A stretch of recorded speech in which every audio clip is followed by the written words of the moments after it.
Hello, you're listening to We Watch Movies. I'm Ava, And I'm Jenna. and we watch movies. Woo! um, so this week we watched Hubie Halloween, a new Netflix release starring Adam Sandler, produced by Adam Sandler. I believe it was also written by Adam Sandler. So we knew that this was going to be that we were going to have a lot to talk about. We knew this was going to be good, a good conversation. Yep. So, Jenna, what were your initial impressions when you started watching the movie? So I'm just looking at my notes here, and I'm gonna look at the first bullet point, and it says, I'm kind of in agony. Those are my initial impressions. My initial impressions were to turn on the subtitles. Um because okay, there's some stuff that Adam Sandler has been in I think has to be good. I haven't seen much of him, but for him to be as famous as he is, there's got to be something that's good. And for him to have been able to compile a cast such as this, he has to have some credibility to him. But I feel like every time he's in a movie, it's just him doing some weird voice. And that's all of the comedy to it. I have to agree. Like, I could not, for the life of me, understand anything that was said in this movie. At all. I mean, so let's think about what this movie was about. So it's a guy who has a very very strange voice, who still lives in the same town that he grew up in, and all of his childhood bullies have nothing better to do than to continue to bully him because they all still live in the town that they grew up in. Um, and all of the kids in the neighborhood have nothing better to do than to bully him. Because they are still growing up in that neighborhood. Tradition! Tradition. um, and then there is this really random assortment of actors from literally everything. Like, there's people from everywhere from the star of Zoolander to the stars of Jessie. Like, I mean, everybody is in this movie. Like, I don't know actors at all. Like, I'll watch a movie and I'm like, I feel like I know that person. And someone will tell me, like, oh, it's this person who's been in literally all these other movies, and I won't even realize that. But even I recognize everyone who, like, got on screen. I was like, wait a minute. You were that thing, weren't you? So, this cast had so many people in it, and it was honestly kind of confounding. I think it was just kind of annoying though because then they would have all these these cast members, right? And then like for instance Peyton List, she was in this movie and she was kind of relevant at some point in her career. Um and she was in it for like 2 minutes or something. She like had one line and then you you definitely like honestly if you didn't look at the cast list before, if I didn't look at the cast list before I watched it, I would have had no idea that she was in this at all. Same with Bradley Stephen Perry from Good Luck Charlie. Okay, wait, he was in this movie? Yeah, he played a kid dressed up as a lightning bolt, I believe. Good to know. And then Shaquille O'Neal's part, I just uh Uh, uh um but oh my god, like there are people who have been in really good movies. Like there was Tim Meadows. He was in Mean Girls, which I have thoroughly enjoyed. Maya Rudolph from uh, Bridesmaids, and then there is Michael. I don't know how to say his last name. I'm sorry. Chiklis, I think he was in stuff like Gotham and American Horror Story and stuff. Both like really good shows and stuff. And then they're all in this now. And I don't know why. I don't know what compelled all of these actors to come together and join forces. Like like the end game of crossovers, but just really subpar comedy. Like, and if And someone like said to me like, "Oh, it was because I read the script and I thought it was good," I disagree. I don't know why you would read the script and say I want to be in this. I mean, so I know that at the end they dedicated it to Cameron Boyce, which that is a great thing. That's amazing. He deserves all of the dedications of movies in the world. But I'd maybe that's why like Peyton List and Karen Brar were in this movie. Maybe it was supposed to be like a tribute to him. Maybe these were his friends. But also like I don't know how this kind of a movie could be a tribute movie. I mean, it could maybe it was just a thing. Maybe it was a thing that he had wanted to see brought to life on screen or something. But it really does. It's such a random thing, and then they put like it I don't know. It's just a very, very, very random connection, which I feel like it's just kind of I don't know if this is like a good way to memorialize somebody with this kind of a movie. Like, the connection just isn't really there. Like, I guess there's just something I just missed and I don't know.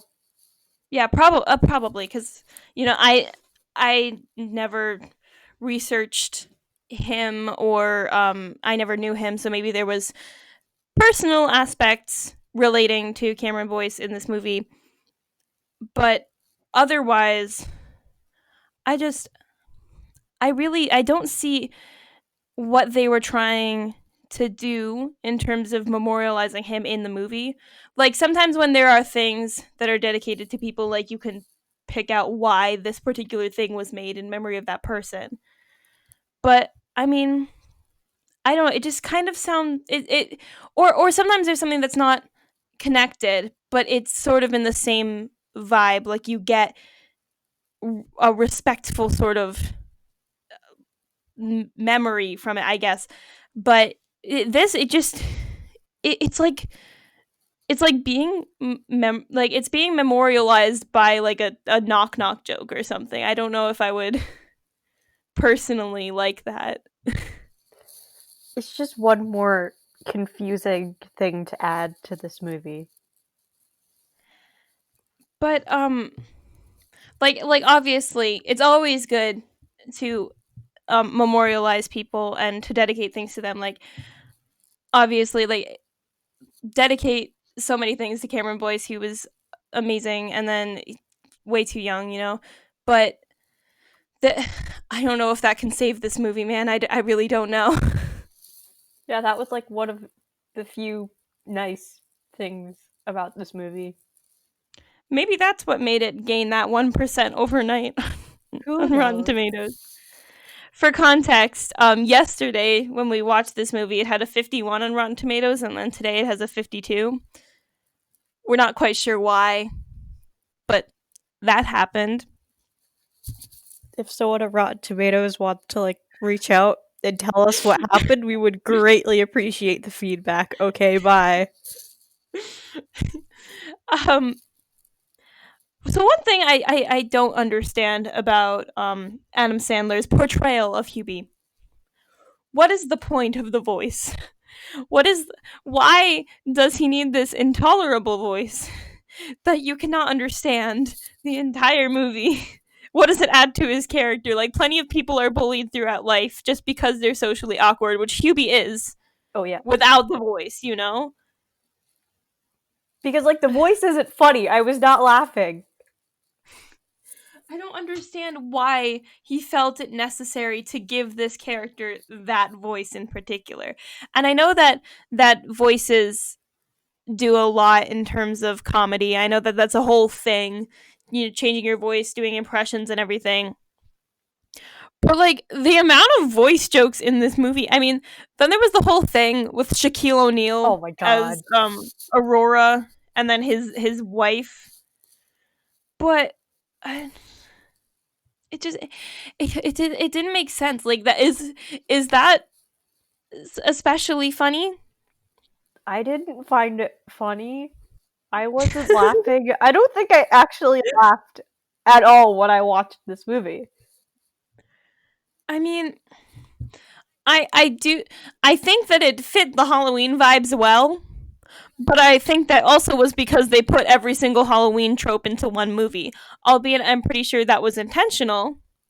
I still think that they could have done something else to make it Halloween, you know? Yeah, like I didn't mind the Halloween vibes. Like the one thing I liked, I guess, if we'll be charitable about this movie, was like the vibes and like the scenery almost. I did like that. So when the movie got to be too much and I felt I was losing my mind, I just looked into a corner of the screen and just said, "Ah, look, vibes of Halloween." Yeah, it was very clearly on theme, very clearly Halloweeny. Um but then they were taking stuff from like everywhere, you know, like the whole escaped serial killer finds mask. That's Halloween, right? That's Halloween. And then you've got the werewolves, which is like so many things. Um then there's the staples of corn mazes and scarecrows and you know, haunted houses and like a drive-in double feature monster movie thing. Like all these things are clearly Halloween. Like you think of any of those things, you think of Halloween. So I think they did that well.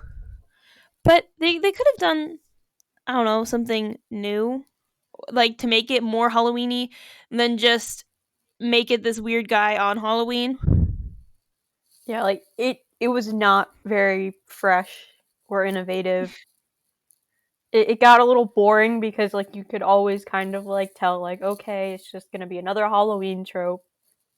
Okay. What else are they going to throw at me? And then the amount of like weird romance subplots that they tried to shoehorn into the main sequence of events. Like, usually you shouldn't have more than one of those, let alone two. And like, I mean, I get why we care about Violet Valentine and her kids.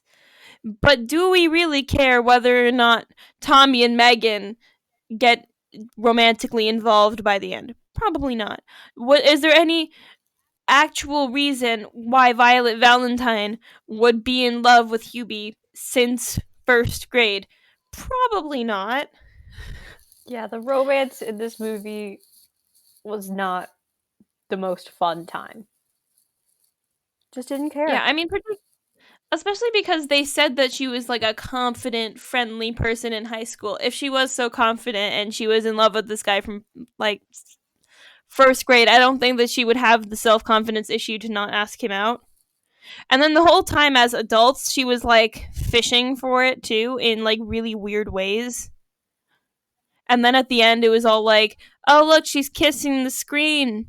See? I hated She's just that. as weird as Hubie. It was like, it's like so uncomfortable.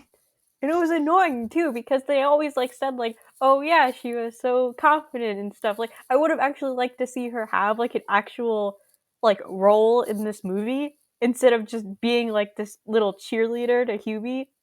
It just why? And don't get me started on the weird freaking Steve Buscemi werewolf Oh my god, subplot no. thing. It just got worse and worse and worse. I mean, I thought at the beginning, oh, he's supposed to be the escaped mental asylum victim. We're supposed to know that he's the murderer. And then they were like, oh no, he's not the murderer. He's just really weird. And then we're like, oh no, he's a werewolf. And then it's like he's a husky. And then the dog ate the bullet. And then he turned himself in because his roommate came after him, and then and then they got arrested, and then they helped out with the thing, and then they went back to their thing, I don't and, get it. and their warden was Ben Stiller. Who was in the movie for like 30 seconds? For no reason. I just I can't. This I I watched it and then I went to eat dinner with my parents and they were like, "Oh, so what is the movie about?"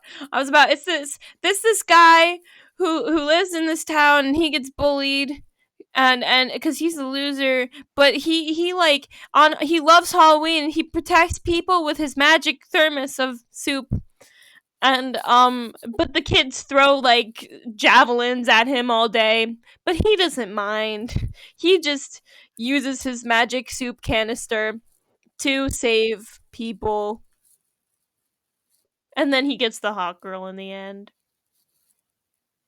When you put it like that, how could we not like this movie? I don't get the significance of the thermos. That also really bothered me the whole time. Like, Because I don't understand. if he was able to invent a thermos that had all of those components, I don't think he would be a loser. He would be able to, like, you would be able to sell that to campers in an instant. I swear to God. He would be on, like, the Shark Tank or something. Why didn't we have the movie instead of him like going out this whole thing throughout town on Halloween? Why didn't we get the story of an up and coming capitalist tycoon selling this a million purpose thermos, going back to his hometown and absolutely just destroying everyone because he's a millionaire? Like, that would have been entertaining. But no, we got this movie that I don't understand and didn't like and just made no sense. See, Adam Sandler, you should if you're listening to this, you should make that movie that Jenna just said. You should make that movie, and forget this whenever happened, and then maybe you'll redeem yourself in our eyes. Yeah. What about the pig people? Those bothered me. I don't know why. I don't know why they were there. I don't know why. Because the mask that the guy with the pig was, he wasn't wearing a dead pig's face. Pretty clearly, it wasn't a dead pig's face. Because Steve Buscemi, he's the one that killed the pig. and the which who played him? It was Rob Schneider. Rob Schneider. He picked the pig's mask up off of the sidewalk. Okay, there wasn't a dead pig face just chilling on the sidewalk, and then he wore that around for like all day, and it didn't rot. So why did the pig have to die? Why? Ava, is it bad that I don't even know what you're talking about? I'm sorry. I don't even know. Like, I know the pig mask. And, like, weren't there, like, two farmers that were originally in, like, the police station?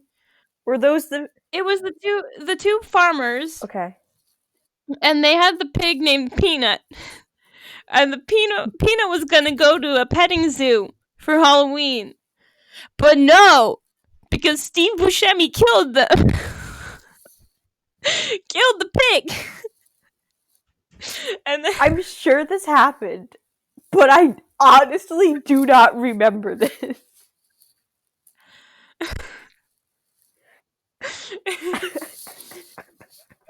I can't with this movie. And then there was like, okay, the whole thing where they were all like, "Oh, you're a freshman." He looks like he's like almost 20, kind of. And so he looks like definitely like a senior, at least from my experience. He looks like he could like be a senior, maybe a freshman in college. He doesn't look like a freshman in high school. If I saw him, I wouldn't be like, ha, freshman, when he's like taller than you and he's like scarier than you. What was his name? Mike Mundy. He was all like yelling at Tommy. He was like, "Oh, you're a freshman. Gotta smash your coffee on the Well, floor. like they looked the Your same manly age. black coffee." Like if you was calling that kid a freshman, in my mind, he was a freshman too. One did not look older than the other. If that's what freshmen look like in this town, I'm terrified of the sixth graders. Well, yeah, the sixth graders like honestly looked older than sixth graders in that movie. Literally. And then there was like that whole weird thing with his like black coffee. He was like, "Oh, can I get a black coffee to be manly for you?" And then he like spit it out because he thought it was gross, and then the other guy smashed it onto the floor. Like, honestly, nobody thinks black coffee is cooler than any other kind of coffee ever. That is like the worst kind of toxic masculinity I have seen in a really, really long time. Kids these days. Oh, and you know what else bothered me about the whole freshman thing? What? So, Mike Mundy was talking to his friend at the party, and he was all like, "Oh, I love freshmen. It's a whole new crop of hot girls to hit on." And then in the corn maze, he was like, "Megan, you're going after a freshman? Wow." Like double standard there, mate? Like no. Stop. Just stop. Go home. And then there was his mother. Oh, his mother. Oh, the mother. And her t-shirts. Her t-shirts weren't funny. Oh, they weren't. They would only be funny. I just felt bad. If your real grandmother was wearing them, you would find that funny. But I don't find it funny watching this random woman on a TV screen wearing this random shirt that has a joke that's supposed to appeal to young people but doesn't. And I don't know, man. It's just ugh. This movie was just an uncomfy experience. So uncomfy the whole time. And then there was like at the beginning he tried to do some physical comedy when he was like falling off his bike and stuff, and then he pretended to be that robot for a little bit.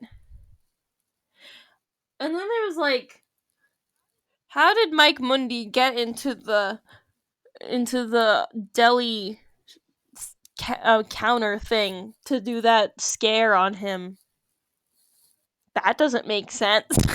The more I think about this movie, the more I can't believe it actually exists. Like, there's just so much wrong with this. And then there was the whole funeral thing, and like him falling into a grave and people like trying to bury him. Like, that's kind of like, okay, this guy was all like, "Oh, my dad's dead. Let me just push you into a grave because I think you're dumb." Excuse me, what? No human in their right mind would push somebody into a grave on top of their dead father in a casket in front of a priest. And in front of a priest who, mind you, gets hung upside down for no reason later in the movie and just stays there. Like, did the mom do that? I really don't know, because he was like, "Boo, Hubie, ha ha ha," and then I see also his mom like pulling them into oblivion.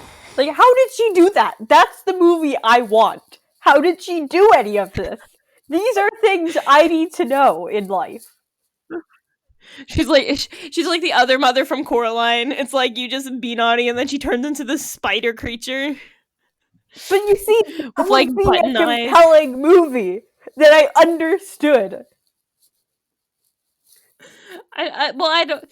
Okay, understood might be a bit much. Well, like, if I didn't understand it, I'd probably go into it knowing I wouldn't understand it. It would be an True. agreement.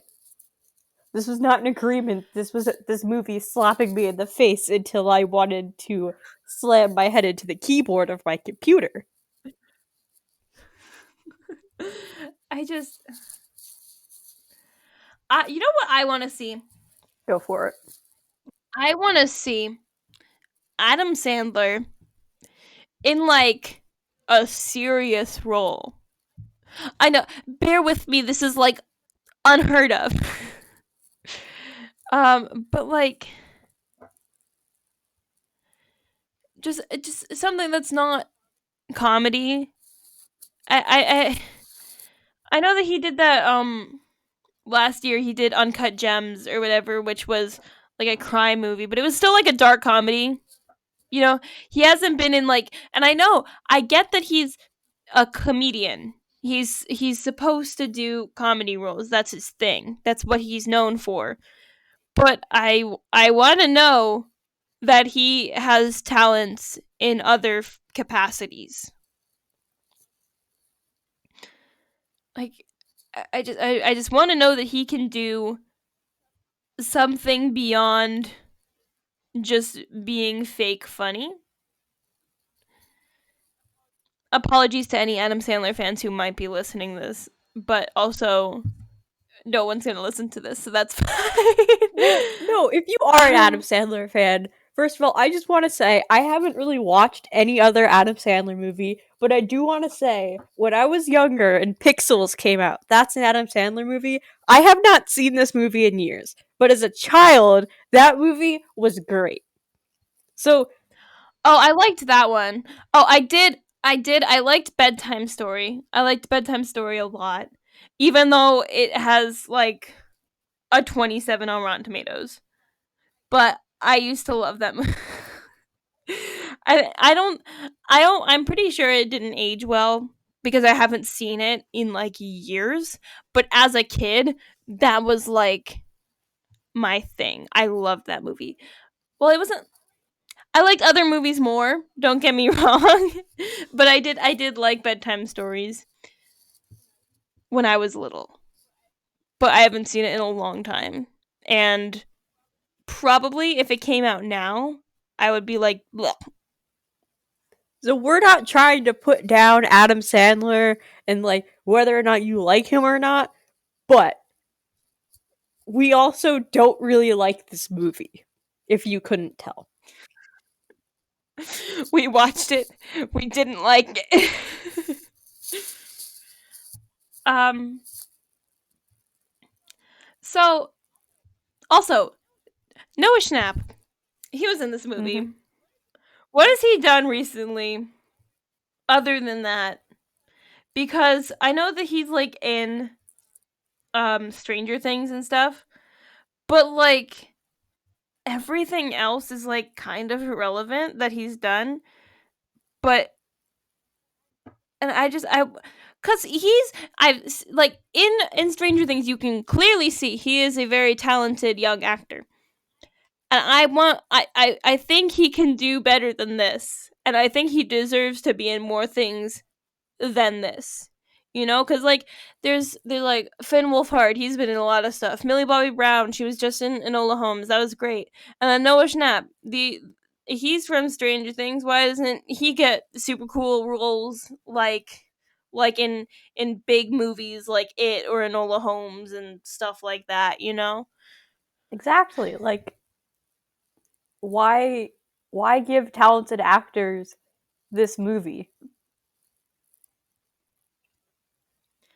I I feel like there's a reason why all of them are in it, and I just don't know it. Maybe I'm missing it. Maybe there was something that went on behind the scenes. Maybe this is an October Fool's prank on behalf of the entirety of Hollywood. But I don't know, man. I still don't see I still don't see any reason for all of these people to be like, heck yeah, sign me up for Hubie Halloween. I want to do that immediately. That will be my magnum opus of my career. All 2.5 minutes that I spend on screen. Yes, take me now. Like, was it money?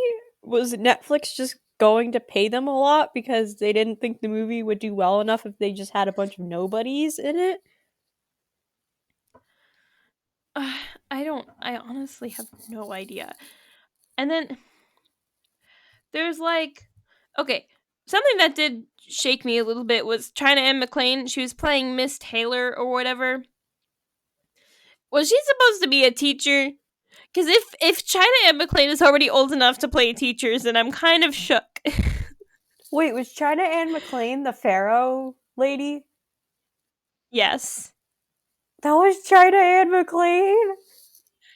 Yeah. Oh my gosh, wait. I, there's like half the cast of Jessie. There's like these like literally so many people from Disney Channel were in this movie, and I can't fathom why.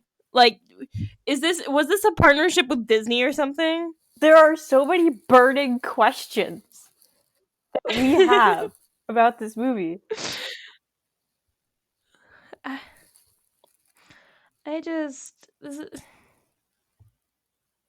something else bothered me. Go for it. Something else bothered me, and I can't remember. Oh, let's talk about the whole burning at the stake thing. Yes, let's. Okay, so they set it in Salem, which, if you want a better movie that's set in Salem for Halloween, Hocus Pocus, watch that instead. Um, so it's in Salem, and his great great great grandmother or something was hung because she was defending people who were being accused of witchcraft, and then she was accused and she was hung. Um, but then his mom was like doing this stuff with burning at the stake, which I get that they did that to some witches, but like it's not even related to their family. Their family didn't burn at the stake; they literally got hung. and and then like then there. I mean, okay, that whole scene at the end. Spoiler warning: if anybody actually desires to watch this movie through to the end. So the kidnapper is found to be Hubie's mother, and she has kidnapped everybody who was mean to him, except for the children that are younger than senior year, I guess. Um, like all of the like okay, let's call it half the people who are really mean to him, and she captures them. There are 4 of them, and she ties them up on pyres. I think that's the word, pyres. Um, and she douses them in gasoline, and she's getting ready to burn them at the stake when she lights a match and she throws it, and Hubie stops it with a single drop of soup that's in his otherwise infinite thermos of soup. He only seems to get a drop out of it, which I guess he ate his weird concoction of soup from before, but still, it was just very uncomfortable. It would have been more satisfying to be a whole thing of soup, anyways. Um, yeah. So he launches a single drop of soup, and it puts out the match, and then his mother just gives up, and then all the bullies are like, "You still suck, but thanks, but you suck, grr." And then his mother's like, "Now why do you think you're talking like that?" And then they're all like, "I have my own personal insecurities and problems." And then that's the whole thing. That's the message of the movie. That like rise above your bullies, and everybody has something going on, and you just need to be nice to people. But like I feel like there's a lot better ways they could have gotten to that message. So many ways. Literally so many. And then they just squander that whole message with the really weird TV screen kiss. And like this movie, like I'm not saying this movie like was good at like saying anything it tried to, but it probably at least would have been better if it actually let any of the quote unquote emotional moments just play out without putting some like weird, unfunny joke in there. Yeah, that's something that comes up in a lot of comedy movies I've seen, which is a reason why generally I don't like a lot of comedy movies, because I think the worst thing you can do when you're writing a comedy movie is to make emotion or make a moment that could be viewed as emotional and could carry some sort of character weight, and then follow it up with some really not funny practical joke of some kind, and then just ruin it.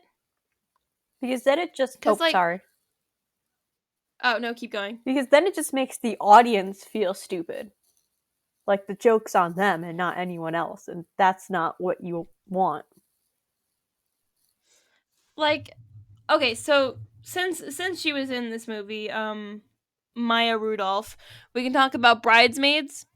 Bridesmaids was, I don't know if you've seen Bits it, and pieces. but I think it's a really good comedy. Um it's not as family friendly as this one, which but they so Bridesmaids has a good balance of character development and emotion, but also jokes that are like actually funny. And I mean, there are some moments that are kind of like practical joke ish, that are kind of just like, meh, it's kind of like, oh, that's not really that funny.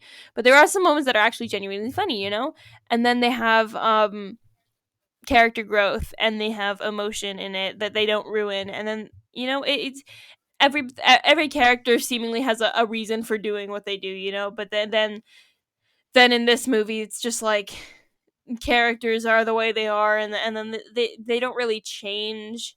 Like Hubie doesn't really do anything to change that makes him appeal to the girl that he likes. Like she already likes him. He doesn't really change in terms of making himself a better person. Like his character flaw is that he's socially awkward and he has a weird voice, I guess. And at the end of the movie, he's still socially awkward and has a weird voice. But then he becomes mayor and the father of 3 foster children, and presumably married to Violet. But like the only character development is in the bullies, and that character development is so forced. It's very uncomfortable. Just in case you haven't gotten the message yet. This movie is very uncomfortable to watch. Okay. I I mean, I just, the whole time it makes me really mad when there's a movie that is supposed to be funny and they think they're hilarious, and then they make the same joke over and over again. Cough cough, the thermos having so many God. weird different things. Like, just they just need another kind of joke. They need some more actual, like, genuine humor. Like, I've seen movies that I thought were funny in the past that weren't this one, and that were able to handle actual. See, comedy movies often think that they can have a subpar plot because they're funny. No. But then they end up not being funny, and then they just have a subpar plot. And that's a mistake. And that's very upsetting as a viewer. I don't want to sit through your aggressively unfunny movie that has a even worse plot because I won't do it. I just won't go see comedies. Show me something that's funny and has a good plot so when your movie isn't funny, I'll still actually like the movie. Yeah, like, when there are new movies that have come out and I have to pick between, like, oh, you can go see this movie it's a drama with this person in it, and I'll be like, okay, and then there's this comedy over here with this person, and I'm like, I'm not gonna see the comedy because it's probably gonna suck. Even though generally that's not always how it works out. It's just a subconscious stigma in my mind built by movies like Hubie Halloween. And it's very very very sad for any good comedy movies out there that I haven't seen. I'm sorry I haven't seen it. It's probably because of Adam Sandler. Like, okay, like the only comedy I could think of that I've seen in recent years that was good was Booksmart. And that's because that movie had genuinely funny moments, but it also just had a really good plot that was nice. It had emotional moments. It actually said something, but the movie was also just really funny. So, comedy is not a bad genre. It's only bad when the people writing it make it bad. Precisely. It's only bad if it's bad. Yeah, maybe not how I wanted to phrase that, but I'm going to No, assume you I get know. the point. Yeah. No, no, it makes sense. Um okay. Well, Jenna, Ava? if you were to rewrite Oh, Hubie here we Halloween, go. how would the plot go? It would be completely different. It would not be Hubie Halloween. Um, no, like I'm serious. I would probably just take like the most basic elements of this movie and make it something different, or I would just do the capitalistic tycoon idea. That's what I would do. Yes. Oh my god, I would buy one of those thermoses. You see, it's genius. Like they had the threads of a good movie right there. They just could not see them. Yeah, I mean, oh, what if they made Hubie like a James Bond type person, but his only tool was his thermos? And like the voice and stuff was just a disguise. Yeah, and he was actually at the end. It's like, oh, Hubie, I love you, and he's like, the name's Bond, James Bond. The Bond movie we never got. That would be good. Hubie Halloween Mission Impossible. See, I think if they tried to make that a movie, we would probably still say that the movie sucked. We'd be like, this is a really bad movie. It was like, this random guy is James Bond with a thermos. That makes no sense. Bad movie. But like it probably maybe it would have made me feel something more than just apathetic. Yeah. I mean, hopefully. I think I would enjoy that more than Hubie Halloween.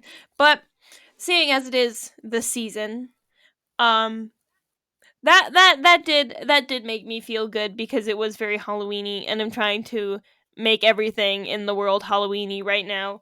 Um as any normal sane person should make everything Halloweeny for the entire month of October. That's absolutely what every normal sane person should do.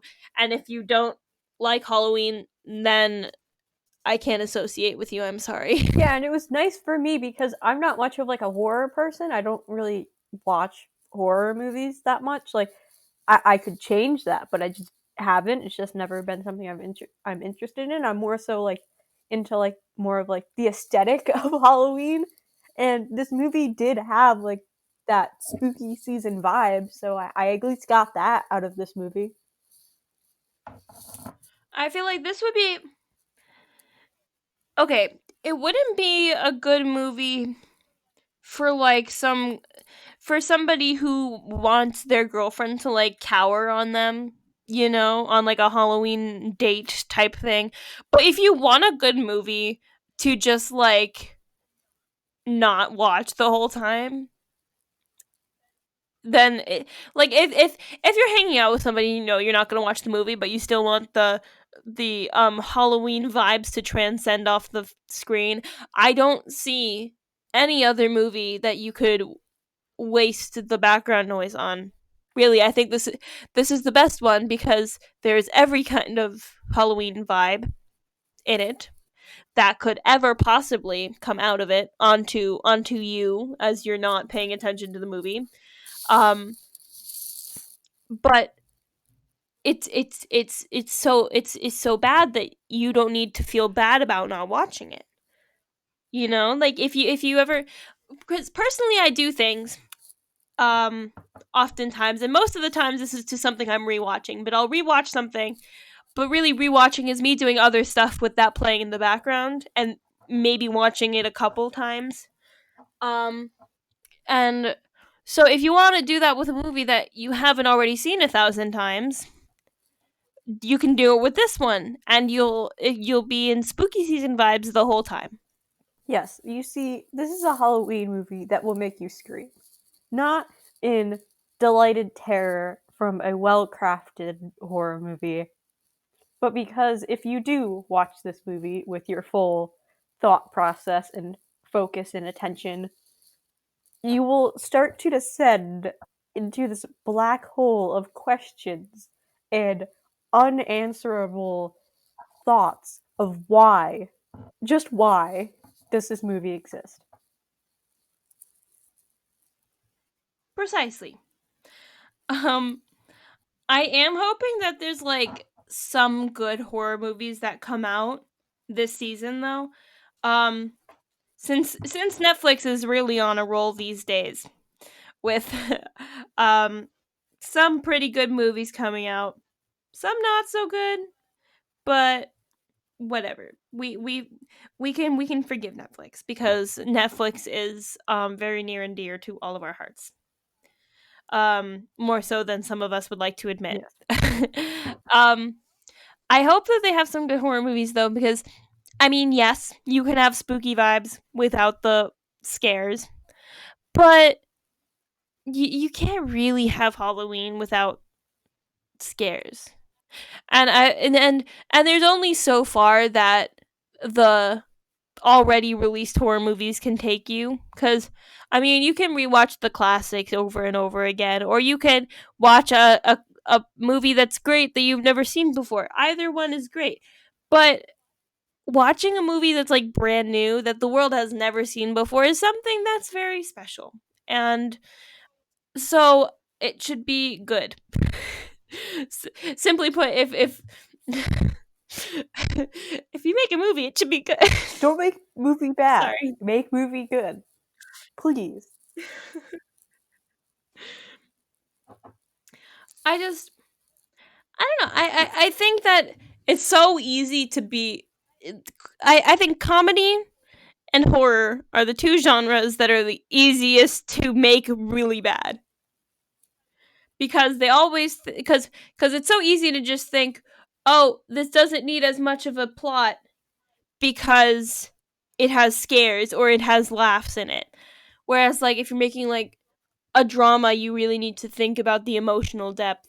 Or sometimes that happens with action movies too. They're like, oh, we have big kaboom, we don't need to make plot. um, but I think that because there are some very good in all of those genres. Everything has really good, like really great examples and then really bad examples. And I think it's just when a movie when a movie overestimates its ability to make um action sequences, jokes, scares, um prolonged kissing scenes. Uh whenever they overestimate their abilities to make those scenes good, and they think that they can let the plot slip, or I don't think they ever consciously let the plot slip. No, like, nobody sits down and says I'm going to write a bad movie, you know? But um I I- I feel like it's just easy in like every genre, but I feel like it's mostly horror and comedy that end up falling victim to this sort of thing. But it's so sad when something just sacrifices its quality because they try to fill it up with too many tropes or something because they think that's going to make it enjoyable and it doesn't. Like I never sit down and say I want to watch a bad movie today. I genuinely don't. Like I don't want to waste my time watching something I won't enjoy. So if you put time and effort into making a good movie, even if I maybe don't like it, I can still appreciate the work that goes into it. So please just make a good movie.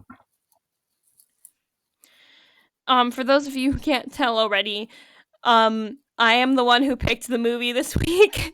No, I think I And was it kind of definitely in on it too. I could have gotten us out of this. I kind of knew it was going Me to be too. bad. We've done one good movie and one bad movie now. Okay. Oh, Excuse that. I just dropped my microphone. mic drop. Literally. Um well, okay. So we've watched one good movie, one very very bad movie. Um so I wonder where this podcast adventure of us will take us next week. I I really really do.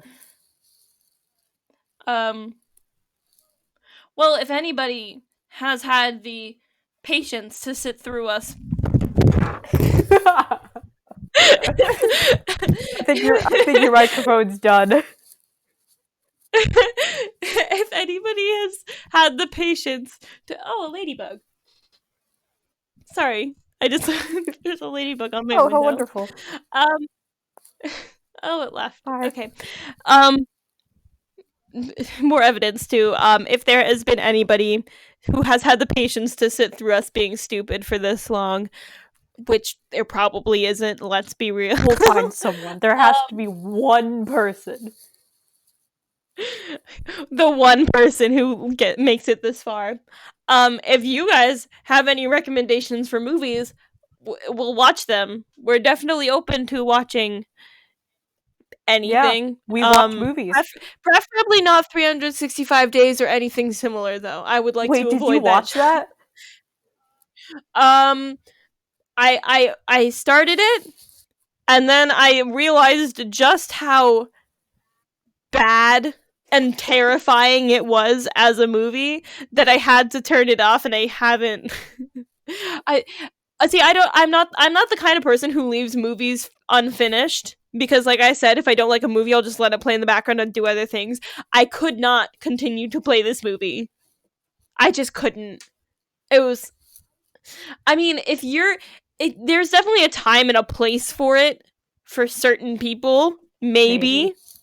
Um but that time, place, and person are not me.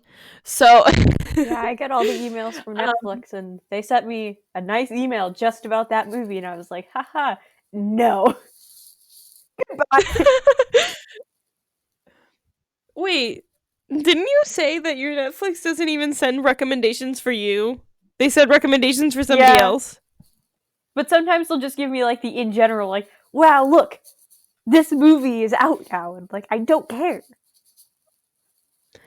I appreciate all the memes that come from 365 days, but that's as far as I'm willing to take my enjoyment of that movie. That's where it ends. Boop. Nope, done. Um Anyways, I believe we were in the middle of an outro. Oh, were we? um, hmm. No, this is just it's never gonna end. This is just gonna keep recording. We're never gonna post this, it's just gonna Yep. keep going. Um well yeah. Anyways, so leave any recommendations you have in the comments section because we like getting comments. It's that's always Yay. fun.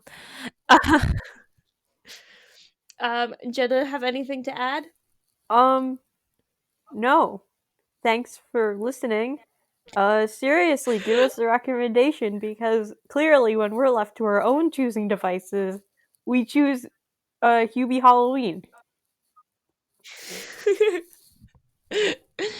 um anyways, Um, we watched this movie. We didn't like it. Um, and yeah, bye. Bye. Bye.